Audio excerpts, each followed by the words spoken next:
Hello guys, my name is Kevin Luong and today we will be going over the fourth section assignment. To start off, we are going to go over the African civil rights and their goals. One goal was equal rights with other Americans, primarily Caucasian people, due to the fact that they were discriminating against them the most. They also wanted to ban segregation and their voices to be heard. On top of that, they wanted equal opportunity just as white people because it was difficult for them to move forward from the past. This equal opportunity can mean voting, jobs, and so on. So the question we may ask is how they did it. Well, everyone knows who Martin Luther King is. He's a civil rights movement leader that believed in God and followed the path given to preach to others and bring the black community together, unifying as one to have nonviolent protests to bring attention to their problems. Now, obviously, they succeeded in some and failed in others. We can see that they successfully brought diversity together, and with the voices of the black people, they managed to get the Civil Rights Act of 1964 passed.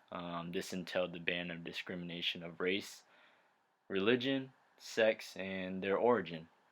Some failures that we can go over is the fact that MLK was assassinated. However, this triggered a reaction to unify the community, so it can be looked at as a failure, but also a success in a different perspective.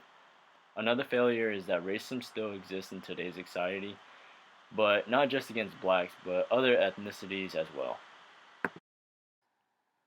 Another topic we are going to discuss is the anti-war and their goals. One of the main goals was to get out of Vietnam.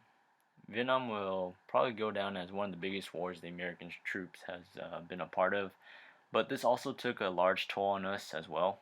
Another goal is to put an end to sending troops to Vietnam because we are losing many lives, and the more troops we send over, the more costly it's going to be for the Americans.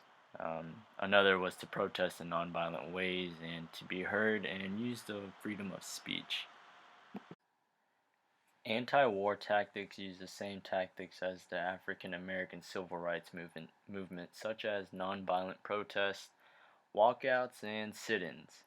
Media also played a big role because they showed what was happening on screen, such as the police brutality and the acts of protest. And the slogan for this time was "Make love, not war." Some successes and failures for the anti-war movements were that no more Americans were sent over to Vietnam to fight in the war, and this pretty much put an end to the draft. Failures included distrust in the government from the people because the government was not sharing information, and instead they made their own decisions without the voice or the opinion of the American people. Also, men didn't want to be drafted for any other wars because of the government decisions, and it didn't seem like they were living in the country that it once was before, and they were just taking orders from the elected few. Our last topic we will be going over is feminism. In broad, the goal for feminism was to have equal opportunity as men. They didn't really want to be living in the shadows of men. Back in the day, the women had duties to take care of the home, provide clean clothes for the men when they got home, and we're supposed to have dinner ready when they walk through the door. Well, time has changed, and they wanted to work as well, and they also demanded wages as equal as men, and for them to do the same jobs as them as well. In doing so, they wanted to feel independent, showed that they didn't need a man in their lives to live in America. Tactics they follow were from the anti-war movement and the African American civil rights movement. Since these successfully made an impact on society, they figured they can use this as a guide to help bring justice to their system. They also wanted Congress to change laws and fought for equality and held small groups for them to come together and talk about ideas and problems that they are facing, but to also come up with a solution for them. We conclude with feminism's success and failures.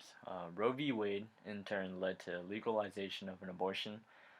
Thousands of women's voices were heard in order for this legislation to be passed. Before this legalization, women were not able to choose the option to have or to not have because government had a plan for the baby.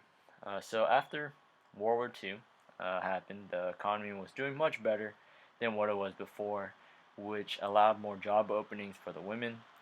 Society saw that women were acceptable to hold jobs, and these jobs included being librarians, a front desk assistant, or even a clerk, and as well as being a nurse.